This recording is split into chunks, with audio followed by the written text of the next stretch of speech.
So it turns out I did forget a few Russian firearms. Quite a few, actually.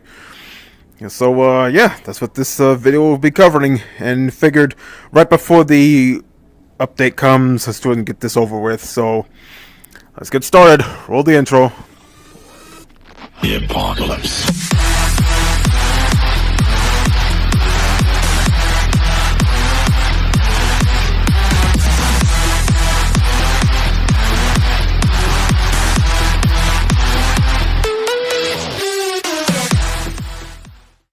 Greetings, comrades! This is Sergei Kilemov, and welcome to another HDVR video. And as I predicted, I did miss some Russian firearms here, and it's quite a few. I had no idea there was this many Russian firearms in HDVR, with a few more to be added in the update, which I'm not sure when that's coming, so I figured let's just get this video out of the way before it shows up, you know? So, I guess we start small and work our way up. How about that? That sounds good. And, I guess we start... well, by accidentally pressing the desktop button and show off the first gun we're doing, the Tokarev TT-33 pistol. This is the Russian sidearm during World War II, and it was used by the Viet Cong during the Vietnam War. It's trimmed to 7.62 by 25mm. Pretty decently sized pistol round here.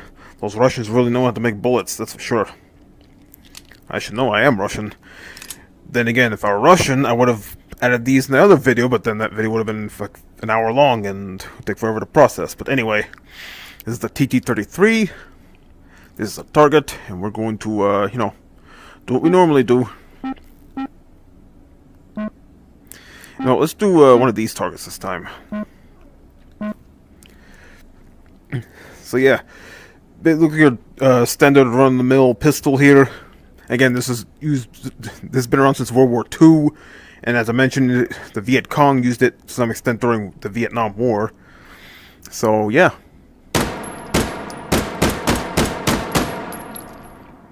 Decent magazine capacity. And, I just found this out. Maybe this was added in an update or something. I'm not too sure. Because before, when I load a pistol, I had to rack the slide myself, but I'm guessing it was during an update, or maybe it's just my controllers, I'm not sure. But once you press the touchpad to the left, it automatically disengages the, it triggers the slide release, that's what I meant to say. So you got 8 rounds in there. Nice little pistol. But let's move up a little bit, shall we? Let's move up to the SMG category. This little baby here is the AEK 919K, chambered in 9 by 18mm Makarov. You know, we're familiar with that. We're in the same round the PPSH-41 uses, and it looks pretty small. You'd be forgiven if you mistook it for a machine pistol, but this is a PDW or SMG of sorts because we have the collapsible stock. That doesn't go very far, but we have a nice sized magazine, single stack though, but I guess it's to the weapon's benefit because you see how thin it is, very easy to conceal. And of course we have a Picatinny on the top so we can put a scope on our, and we have a threaded barrel, which means we can mount a suppressor if we want, but of course we're not going to do that here. So this time I'm going to do something a little different. Normally the target I just leave it and just keep shooting at whatever I want. But for this, we're going to reset the target with every new gun I bring out. So we're going to do that. So we got safety, single fire, and of course full auto. So here's single fire. Helps if I chamber it, huh? Which the charging handle right there. So that's single fire, now full auto. Now there's no Picatinny around the bottom, so there's no foregrip here, so you still have to hold it like this. But as you can see, it doesn't really matter. Very stable, no matter how you fire it. So let's reset this target here. And let's move on to the PDWs. And this category we have two Russian ones. We got the PP-2000, chambered in 9x19mm, slightly different caliber than the previous one. And then the PP-91 Kedr, which is chambered in 9x18mm, which is the same that the AK over there uses. But we're going to start with this one here. You can see where I have it spawned. Decent, really big size. A lot bigger than I thought it would be. I thought it'd be a little smaller than this, but given that this is a PDW, I guess it makes sense. And you notice, very interesting design in here. Well, not the safety. We've got the charging handle up here. Have the little lever here that you pull forward. And we got a built-in foregrip, which is actually, you can see it's molded into the trigger guard. A lot of hand room there, which I guess makes sense, given that this is meant to be, you know, a PDW. And of course, we do have the threaded barrel for mounting a suppressor, but we're not going to do that here. So, already chambered. So, safety's on. We got full auto. Surprising accuracy, too.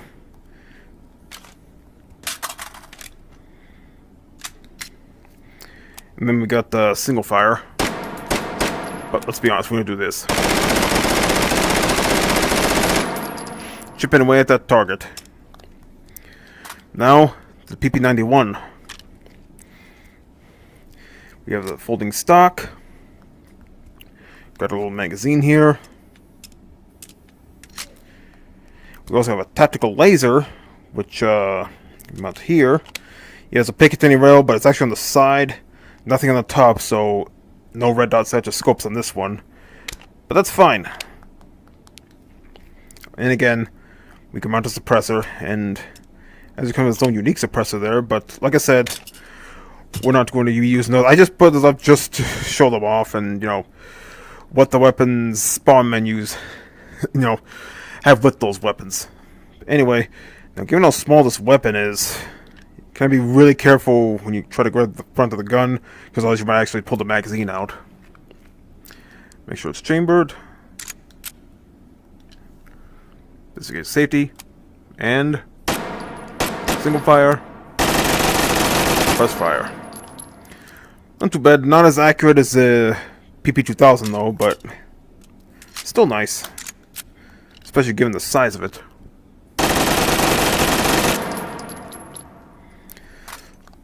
So that's it for the small guns. Now, let's move it up a bit. Now, you might be thinking, did you show this weapon off already? Well, I actually showed off the AKM, the AK-101, and the AK-12, prototype and production model. I did not show the AK-74N, which, if it's still recording, I'm actually going to bring up my desktop real quick.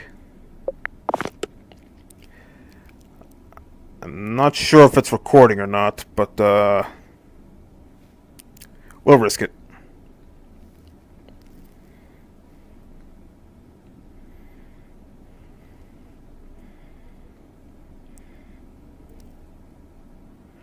Give it some time to load. Pause that video.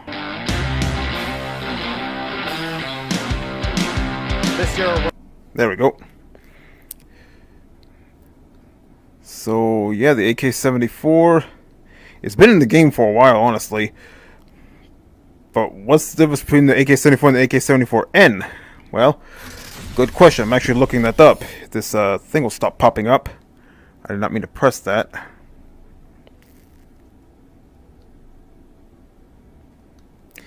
Basically, the AK-74 is obviously the modernized version, a much improved version, I'd say, of the original AK-47. Nowadays, you see the AK-74M, which is what you see a lot during video games. A lot of the companies always mistake it as the AK-47. Not sure why, but they do. Well, doesn't seem to be anything to here, but this is the AK-74N. Got a nice little muzzle brake. See the familiar, pretty much everything we're familiar with the AK is present here. I can just get the magazine in. There we go. And give me a second before we continue. I need to do something real quick. Alright, I'm back. Sorry, I had a little something I had to take care of. But anyway, put the magazine back in. Charge it up, and yeah. I forgot to turn off the laser sight on that, but whatever. That isn't important. What's important is we do the tactical reload, and just so this is the usual 7.62. Well, actually, it's 5.45 by 39. So yeah, it's chambered at a different caliber that we're normally used to seeing in AKs. But now, let's do things a little different. I'm going to move this back to, well, I guess 95 feet because, well, we're going to bring out the good old Dragunov. Or Dragunov. I don't remember if I showed this off in the previous video, but we're going to show off anyway. As you all know, this is the Dragunov sniper rifle. You know, chamber uses the same round as the Mosin Nagant, 7.62 by 54, I believe. Let's find out. I have very foggy memories, so you know, this is what happens if you drink a lot of vodka and you know, be stupid. Well, most of it being stupid, but you know, that's pretty much a given for me. 7.62 by 54, that's right. And you know, it's almost similar to an AK frame, isn't it? You got the charging handle there, the fire selector, you know, the magazine release paddle, and of course that good old wooden furniture. That's how you could tell it's a Russian firearm. It's very nice. Of course, we got the adjustable iron sights here, which I cannot mess with here.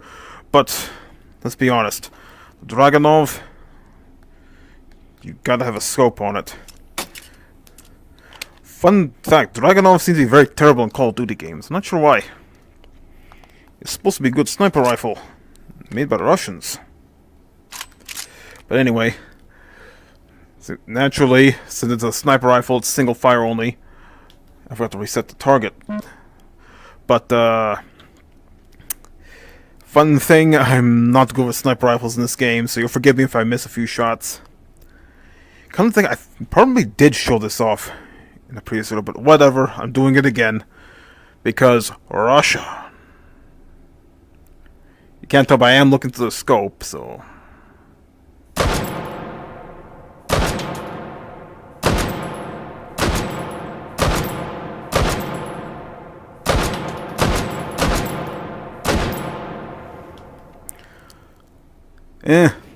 I expected a lot worse, honestly. Like I said, I'm not good at sniper rifles. Though, it'd probably be more stable if I had a bipod on here. Which, whenever I eventually start doing other sniper rifles, we're going to the sniper range for that. Made specifically for these kind of weapons. Now, let's show off this one. I remember showing this off, but this is the SVT-40. This is one of the few rifles that were used by the Russians during World War II. I believe it's chambered in the same round, 7.62 by 54. Sure is. And you'll notice we have a box magazine as well as a stripper clip. Which, yes, if you wanted to, you can use these. Leave the magazine in the gun and just load them up that way. And it comes with its own scope. If I can figure out how to put it on.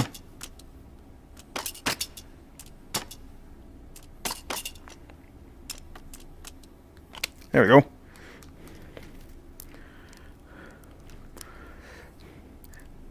Now, unlike a lot of the weapons during World War II, this was semi-auto instead of, you know, the bolt action. You see the Mosin Nagant, you know, weapons of that nature. Actually, I pulled one of the bullets out, but whatever. This scope is surprisingly small. Got to turn off the safety.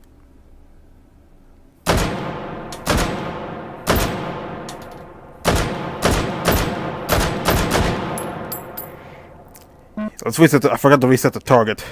So much for keeping that in check.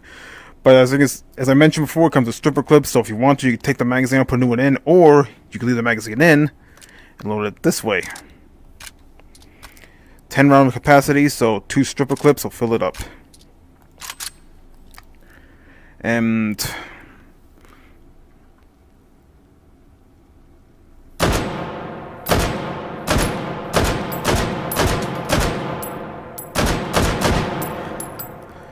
like I said, I'm not too good with snipers, but whatever.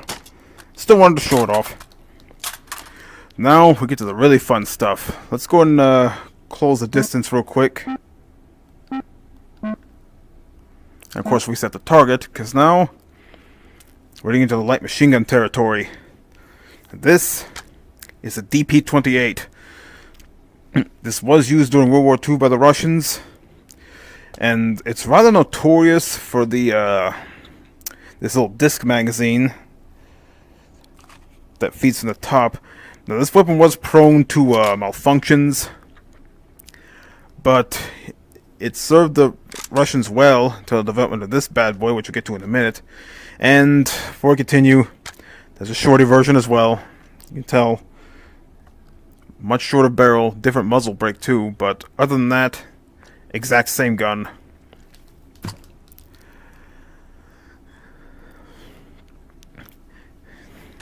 And this one does have a bipod, so if you want to be more stable, you can. Though placing the bipods down takes some getting used to. It clips to the table and stuff, but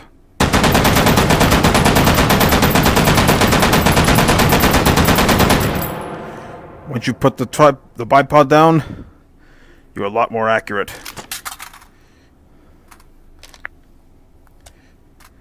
And naturally, they wouldn't use tracers during World War II, but they're in here. And as you can fire from the hip, I should prefer that over mounting on a bipod. And let's be honest, with any light machine gun, you want to, you know, use it both hands. If you go one-handed, naturally your accuracy is going to be all over the place. Alright, now let's get to the more fun one. Probably my favorite gun in the bunch so far. All the guns clip through tables, don't they? This is the RPD. This is developed after World War II, and is very, very good light machine gun up until the development of the PKM, which isn't in this game yet, maybe in the future. But see, this gun here, 7.62 by 39, and you notice it opens just like, you know, the other typical light machine guns, or the M60, M249. Let's put the buttons there, close it up, pull the charging handle, and you're good to go. And again, we've got a built-in bipod, but we're not going to be using it here. Alright, ready to unleash some hell? I sure am.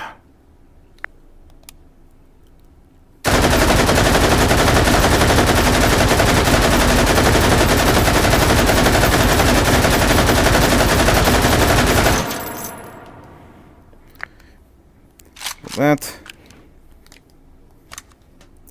I forgot to spawn another magazine. Let's fix that.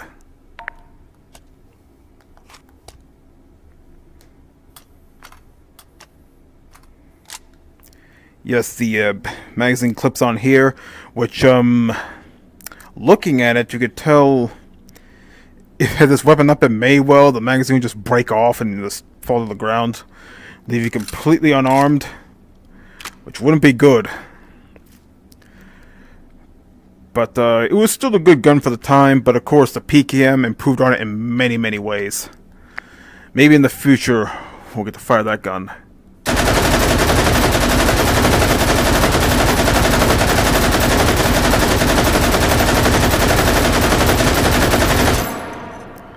Alrighty. So, that's it for this video of HTVR. I'm fairly certain I got all the Russian firearms this time around.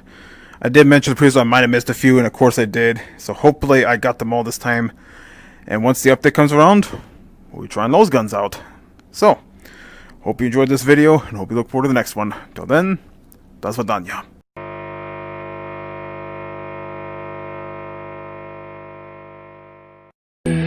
systems fall apart. Solar flares arrive. Buildings collapse. Only a few will survive.